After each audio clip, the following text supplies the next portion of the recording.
Morning! As you can see, it's raining here on the ant village. My little water catchers are working. It's been raining for a few hours, started early in the morning last night, and it's come down pretty hard right now. I got these tomatoes I planted here, so hopefully this will provide water for them for the next few months, or a few weeks at least, until it rains again.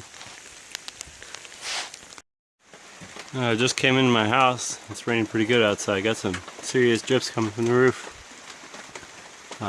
These tarps I put up here, they were good before, but once they sit in the sun for a little while, they deteriorate pretty fast.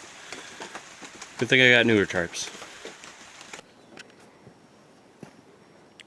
So I just went down to base camp for a couple hours. We had some good rain while I was there, and man, there's a lot more water here now. Check out this puddle. It got like 3 or 4 times the size.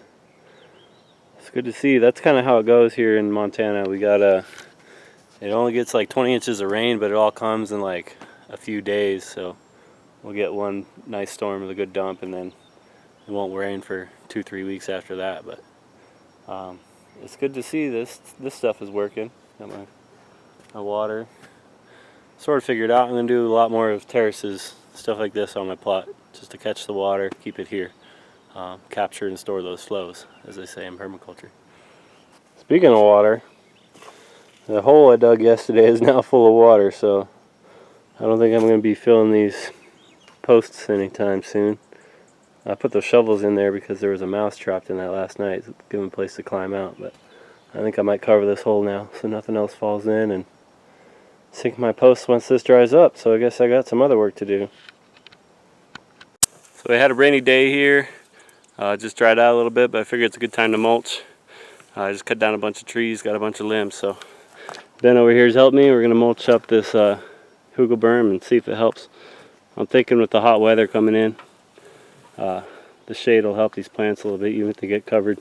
It's better than beating down in the sun, and should help hold some water in this berm. It's been quite a day. It started raining last night, early in the morning. Woke up to drips on my sleeping bag. It was getting wet, so I had to lay my sleeping bags out to dry, but it's alright, I got another one. Should be dry tonight. Yeah, I had all that water this morning, got some trees cut down, got some mulching done, and then this late afternoon, me and Ben wanted to do something fun, so we went and blazed a trail for bikes down towards base camp. So we just kind of bushwhacked it and marked it out, but I'll have to go back later and smooth it out. But hopefully that'll encourage me to ride a bike down to base camp more instead of driving, save some gas, and yeah, I get to ride my bike, you know. All work and no play is no good at all. So today on Ant Village Kitchen, we're going to make a gourmet favorite from out here at the Ant Village. Oats! First you want to make sure your pot is, you know, reasonably clean. Then you want to carefully measure out your oats. I use a handful. A little bit of water.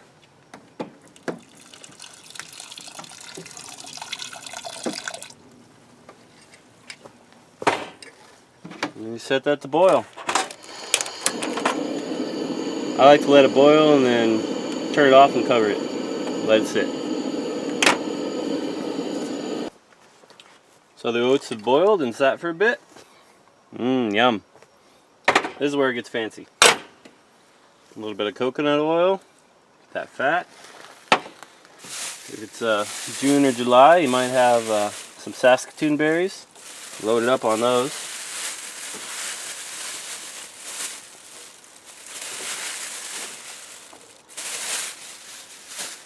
If you're real lucky, you might have some huckleberry jam that somebody left from an event. Put that in there, a little bit of sweetness.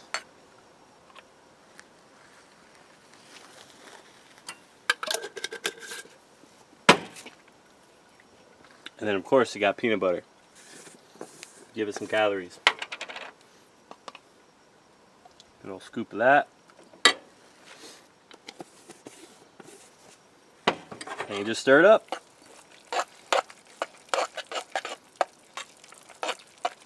And of course, eat straight from the pot. Minimize dishes. So there you have it. Nutrition and calories for the day. Delicious gourmet oats.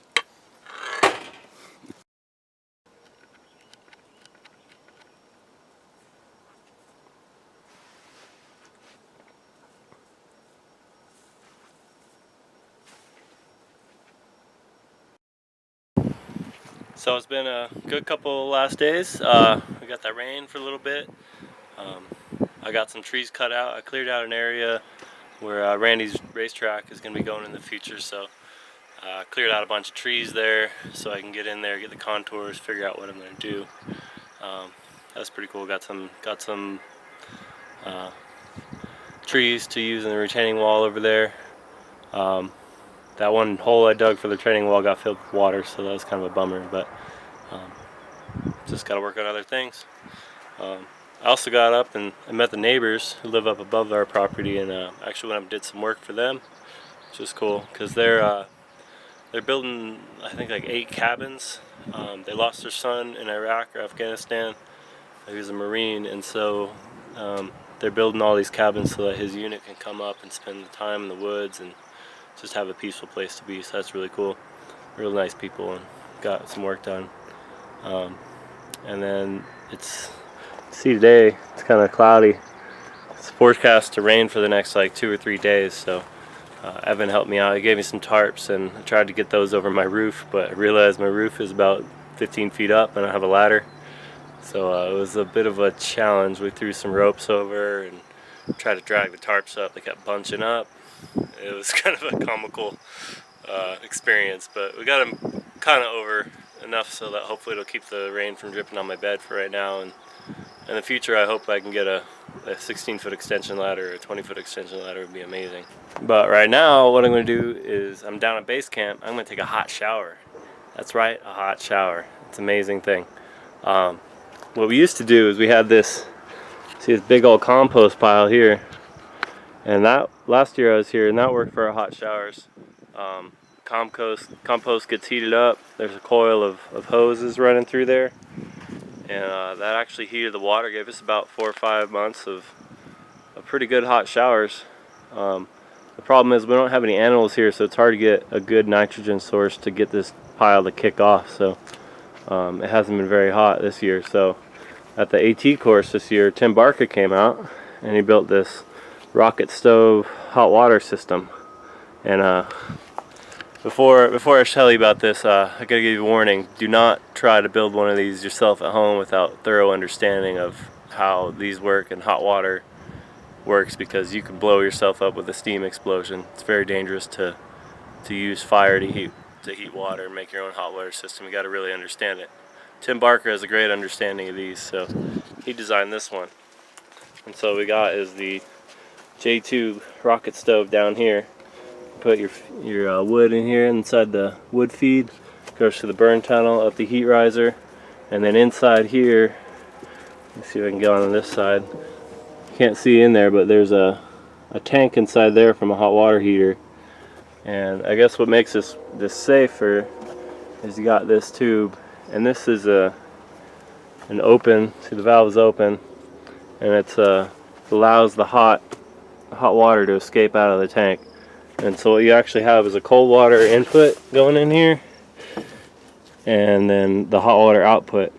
And so it's an open top tank. It's not pressurized. The height of this hose, I guess, is what regulates what pressure is, but it's not. It can't get above that height. It's just going to start dripping out of here if it gets too hot. So it's an open system. This is what makes it safe, and it works really well. Do a fire in here, and we got hot water for pretty much everybody to take a shower. So this is our shower shack here. This was built, I think when Paul first got on land here. It's a skiddable structure, so you can move it around. It's on these little logs. You can tow it with the tractor. We got a real nice little shower stall set up in here. Little bench to change on. Little shower head, hot water. It's like being at home. And then the water just drips through the floor here, comes down into the sandy shelf called Serviceberry Terrace, and goes out and waters all these plants over here. So I'm gonna go get cleaned up. I feel like a new man. So I'm down here at base camp, behind Paul and Jocelyn's house here. I'm gonna try to do a little bounty work for Paul, make a little money, try to pay off my rent for next year. So we got this is what we call a junk pole fence. It's a really cheap way to make a fence if you got a lot of materials like these little These are mostly all little Douglas firs that just grow in thickets out in the woods. So Paul calls them junk pole because most people just cut them down for fire clearance and then burn them in big piles. So you can make a fence like this for really cheap. Just takes some labor. But we got this section here, which fell down in a windstorm. So I'm going to try to fix that. Looks like maybe whatever it was attached up here pulled out of these screws here, so I might turn this into two separate sections instead of one long one. And we've got a gate over here. I'll probably just rebuild a whole new gate because this one's never worked very well. It's too big. So yeah, see if I can fix this up, make a little money. I got things cleaned up a bit here. I rebuilt this post. It's what we call a rock jack around here. This whole area at base camp, right below soil, is rock, so you can't really sink any fence posts. So this is something Paul knew about from when he was a kid in Eastern Oregon. I used to build kind of a tripod thing to hold up the post. A little tray down here, and you just pile a bunch of rocks on it. We got plenty of those, so that holds the weight and keeps the post upright. So I'm going to build another one of those in between this one and that one, so this fence doesn't have to be so long between posts.